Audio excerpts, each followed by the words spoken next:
Does a fish know it's wet? Think about that for a second. Because the fish is completely surrounded by water. It has been its whole life. The water isn't something it really notices. It's not a thing, and yet it's kind of everything, but also invisible. But here's the question that really matters.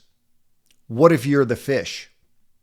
What if the thing that's shaping your every reaction, driving every decision you make, coloring every relationship you're in, isn't something you can see?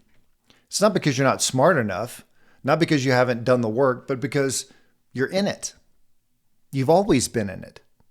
And from the inside, it doesn't feel like a belief. It doesn't feel like a pattern. It just feels like reality. I've sat across from some of the most self-aware people I've ever met. People who have read the books, they've done the therapy, understand where their anxiety comes from, know the name of every defense mechanism that they use, and they still can't seem to get out of their own way. Because understanding and processing something are two completely different things.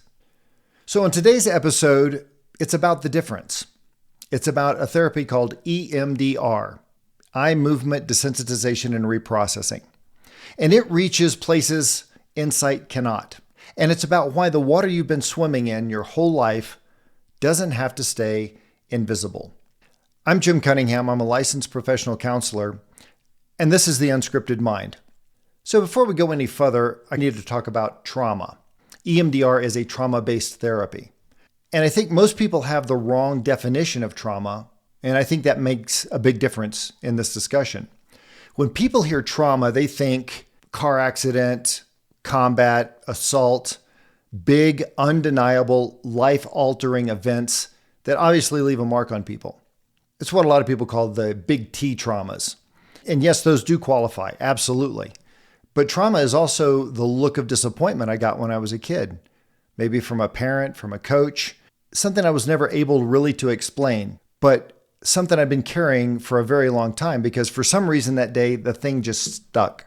You know, the feeling of being left out, overlooked, told you were too much or not enough. And at an age before you had really a framework to dispute it or to understand it. These are called little t traumas. And in my experience, these are often the ones that do the most quiet, sustained damage. Not because they're catastrophic, but because they happened early. They happened repeatedly, or they happened before we had cognitive tools to be able to put them in any kind of appropriate context. So they kind of languish there. But here's the part that really gets missed in almost every conversation about trauma. The most damaging and lasting effects of trauma are usually not about the event itself. And that sounds counterintuitive, right? But the real problem is what we came to believe about ourselves because of the event. So it's not just the event, but it's the meaning we make from the event. And then from that, we get these beliefs about ourselves. And these are what we would call cognitive distortions. They're irrational thoughts. The boy who got cut from the team doesn't just remember the rejection. He walks away with, well, I'm not good enough, right? I don't belong. And if I try, I fail, so I quit trying. Or somebody got yelled at in front of class when they were in third grade. They don't remember just being embarrassed. They walk away with a belief that, well, I'm stupid. I'm not good enough. I'm not safe when I speak up. Maybe I should just stay quiet and small. And the problem with these beliefs is that they become these apps that are running in the background, and they don't just stay in childhood. They travel with us. They show up in relationships, in careers, in the way we talk to ourselves at 2 o'clock in the morning. Horrible thoughts. Or when something goes sideways. They become the operating system underneath the life we're consciously trying to build. And the reason they're so hard to shake is that they aren't a thinking problem. You can't think your way out of a problem you didn't think yourself into. You can know rationally that your inner critic is all wrong. You can understand the origin of the belief. You can see it clearly, and it can still feel completely real and completely true in the moments that it matters most. Because trauma isn't stored where logic lives. It's stored in the body, in the nervous system, in parts of the brain that don't respond to reason. The past really does live in the present. That's not a metaphor. That's neuroscience. And that's exactly why we need a different kind of tool. So let's go back to our fish for just a second, because here's the thing about the water. You can't see it from the inside. You can't feel it. You can't analyze your way out of it because from where you're standing, there is no water. There's just life. If you're in a cult, one of the most striking things is that you can't see it. The distorted thinking, the closed loop of reinforcement, the manipulation, it's completely invisible to people in a cult. Not because they're stupid, but because they're actually in it. The system makes perfect sense from inside the system. It's not denial exactly, it's that the cage doesn't look like the cage, especially when you're living in it. So I think one of the most important things I can tell you about why EMDR works is that the therapist is the person outside the cage. You need someone like that, not because they have some magical ability to see truth, but because they aren't living inside your nervous system, your history, your beliefs about yourself. They're standing in a different place, and sometimes that allows them to actually see the water. And here's what I see consistently in EMDR work. When the brain finally gets space to process a traumatic memory, clients often arrive at the same place on their own. They see the water. They feel that the cage is open now. Not because I told them the cage was open, but because the processing gave them enough distance to see it for themselves. That's not talk therapy making a rational argument. It's the nervous system, and it's updating its own files. And like I said, you can't think your way out of a problem you didn't think your way into. So let me explain a little bit what EMDR is, what it stands for. As I said, it stands for eye movement desensitization and reprocessing. And I know that sounds like a lot of woo-woo. It's not. I don't really like explaining it because it's better understood, I think, experientially, but I'll give it a shot here.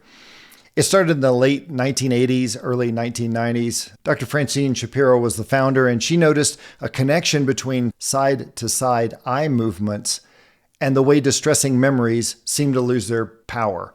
So over the decades, what became a clinical observation became one of the most rigorously studied therapies in our field, recognized as effective by the American Psychiatric Association, the World Health Organization, Department of Veterans Affairs, and the EMDR International Association, or EMDRIA. This is not a fringe therapy. It's mainstream. It's evidence-based clinical care. But let me clear up a few misconceptions because I think they're almost as common as the therapy itself. EMDR is not hypnosis. You are completely awake, you are aware, and you are in control at every point. You can stop at any moment, and that's built into the protocol. It does not require you to describe your trauma in detail, and I think that is one of the big advantages for a lot of clients who don't want to have to try and verbalize this horrible, horrible memory. So with proper EMDR, though, there is some preparation work, careful titration, make sure that we don't expose too much at any given time. And there are some tools that we have to keep you inside what's called the window of tolerance so you don't get overwhelmed, because the last thing we want to do is make sure we don't re-traumatize anyone. So we want you to be distressed enough to process the memory, but not so distressed that you become overwhelmed by it. So EMDR uses bilateral stimulation, and that can look like a lot of different things, which can be side-to-side eye movements. It can be a dot on a screen in telehealth settings, alternating tones through headphones, butterfly tapping for a lot of people works. It creates the conditions for processing. So the way I like to think about this, there's a lot of theories about why EMDR works as well as it does, but this is how I like to describe it to clients. Think of going on a nice long walk.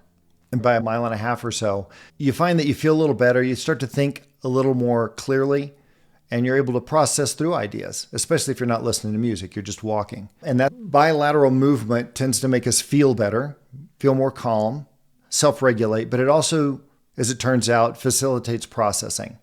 So with the bilateral stimulation you get in a session, it's kind of like walking without walking. It's the best way I can think of to describe that. So most people associate EMDR primarily with PTSD, but it'd be a mistake just to stop there. EMDR has been shown to work on anxiety, depression, phobias, OCD, addictions, chronic pain, physical and emotional abuse, performance anxiety, disturbing dreams, grief, and it's worked on all kinds of people, from children to first responders, combat veterans, and people that are just carrying wounds from decades ago. And I always say, if you have a memory that when you think about it now is still a 6, 7, 8, 9, 10 out of 10 in terms of upsetting, that's always a good candidate for EMDR. Again, even if it was just that look of disappointment I got or being picked on when I was in middle school. So one of the most common things that people bring into the office are questions. Why do I keep ending up in the same kinds of relationships? Why does criticism from one particular person completely derail me when I know intellectually it should not? Why do I have anxiety when I know rationally there is absolutely nothing to be stressed out about? I don't think these are abstract memories. I think they're usually traceable, and connecting that belief that formed at a time when a person had no way to protect themselves from it. I think that's exactly the territory EMDR is built for. What clients often report after EMDR, though, is less distress, better sleep, and more awareness and control over their reactions and improved relationships. If EMDR is successful, people still have the memory, it just doesn't bother them. And that can happen as quickly as one session. And not because they learn new coping strategies, but because the thing that drives the old patterns finally got resolved at the root. So what does EMDR actually do? Well, there's a lot of clinical descriptions of how it works and what it does. This is my version and how I explain it, just to keep it in plain terms that I think is maybe a little more digestible. So when you think about traumatic memories, they're different from regular memories. A regular memory is, you got up this morning, you had breakfast, or you had a meeting. You keep what you want, you throw away what you don't. It's fully processed. And there's no emotion tied to it. It has a past tense now. That happened, but it's not still happening. Traumatic memories work a little bit differently in that it goes in and gets stuck essentially the way it came in. The images, the sounds, the sensations of a traumatic event, the beliefs about yourself in that moment, they don't get organized or contextualized. They just get frozen. When you think of the reprocessing part of EMDR, that's kind of what we're trying to do, is give the brain some space to process a memory that was never fully processed. So when a memory is not processed and something gets triggered, a smell, a situation that resembles the original event even slightly, that memory doesn't come back as a recollection. It doesn't come back as a memory. It comes back as an experience. And the past doesn't feel like the past. It feels like right now. So here's how I describe what I've seen EMDR do. So I'd like you to think about a traumatic memory as a bookshelf, except instead of books neatly arranged on the shelf, they're all in a pile on the floor. Nothing is sorted, it's not organized, it hasn't been processed. So it's just a heap of experiences and feelings and beliefs, and they're all kind of tangled up together. It doesn't make a lot of sense, and I think that explains why when people get triggered, rationally it shouldn't be there, and yet it is. So every time I get triggered, I get the whole thing. I get the whole pile of books, all at once and overwhelming. What EMDR is trying to do is to give your brain some time and space to go through that pile, not to relive it, not to analyze it, just look at it. Just notice what's there. Sit with it without judgment. And what tends to happen, and I've watched this more times than I can count, is that the brain starts doing what it's always been designed to do. It starts sorting through the books, sorting through the details, putting things in context. We are meaning-making machines, and the brain is great at doing that if you give it the space to do that. So it starts finding things in that pile that weren't visible when everything was tangled up together. Things like, oh, I forgot that somebody was right beside me during that memory. I forgot that I wasn't the one in charge during that moment. I forgot that what happened wasn't about my worth as a person. These aren't manufactured insights. They're things the person already knew somewhere, but they just couldn't access because the pile of books was in the way.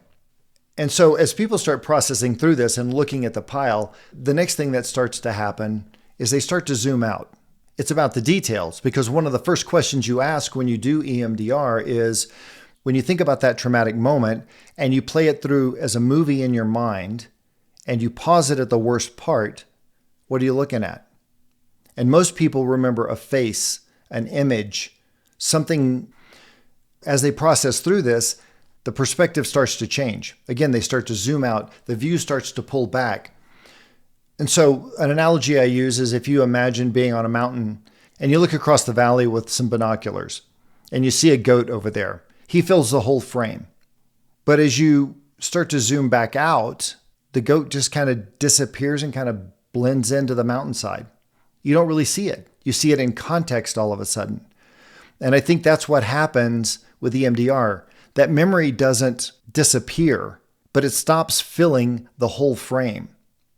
It finds its place in the larger context of a bigger file. So it all kind of makes sense. And this is the key piece. What I think EMDR ultimately does is that it allows people to finish the story, because the story didn't end there. I was a victim at that point. Today I'm a survivor. And that's how the story ends. It's like watching the first Rocky movie and just being sad the rest of your life that he didn't win. You got to watch the other movies. Maybe you stop after the fourth sequel, but we want to finish the movie.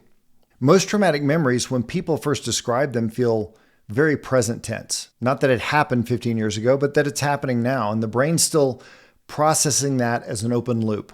It's a threat that has not been resolved. So that part of me is still hypervigilant for threats or similar threats that might still exist. So EMDR gives the brain the conditions to close that loop, to put an ending to the story. And then when that happens, something shifts at a level that insight alone can't reach. See, clients don't just understand intellectually that they're safe now. They actually feel it. They believe it. So it's the same thing I would say to somebody, hey, I have this anxiety. And I'm like, yeah, but that's not real. And they go, yeah, I know, but I feel it.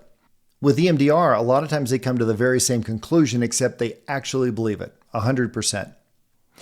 So I've worked with a lot of first responders, military, who many of them came in barely able to describe what they had witnessed. And some were even unable to do that. But after processing, sometimes a single session, they'd arrive at something like, man, I'm really glad we were there. We made a big difference that day. It's the same coin. I'm just looking at the other side of it. And they can see the positives that happen. They aren't just stuck on that original image of how terrible it was. It's in context. And this is not because I told them anything. It's not because they forced themselves to think positively. It's because their brain finally had the space to see the whole picture. See, the wound doesn't disappear, but it becomes something they survived, not something they're still surviving. And I think that's the difference between a wound and a scar. A scar, you can see that something has happened. A wound, when it gets poked, you still feel it. I'll say one more thing about kind of what happens in the room doing EMDR. A lot of people we will meet and plan on doing that, say, the next session. And what I find is that people will become avoidant, right? There's a part of them that does not want to look in the corner, open Pandora's box, and deal with the thing that's there. They know what it is. So I see a lot of people no show, they cancel. Something just comes up, ironically. And I understand that completely. Like I said, there's a part of me who has organized my life around not opening that particular box, going back and dealing with that painful thing. And being asked to open it, even in a safe environment, still feels like too much. So what I tell them is this, the intensity, when you start thinking about something, truly thinking about it, the intensity is probably going to go up a little bit. We have tools to keep you from being too overwhelmed. And what I find is the vast majority of people who push through that initial surge come out on the other side saying something that they didn't expect to say when they walked in. Something like, I can think about that now and it doesn't own me. I still don't like it, but it's in context and it doesn't drive things. The other thing they will say is, where did I get that idea? That is crazy that I even thought I had responsibility for my parents getting a divorce or that accident. So it's a whole different way of thinking about it. And again, they honestly believe it. So as we kind of wrap up, let me go back to the fish, the one that doesn't know he's wet. What I know from years of doing this is people who get free, the ones who actually change the patterns they came in wanting to change, are the ones who eventually get enough distance from the water to see it. Because in order to heal from some kind of trauma, you have to get a little distance from it to be able to see it in perspective. When that happens, it doesn't feel like therapy anymore.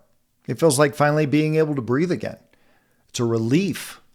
Now, I will say this, if we're successful, and this is one of the caveats to EMDR, if we're successful and this one event has defined you your whole life, and we fix that, you might feel a little free, and that might feel a little weird.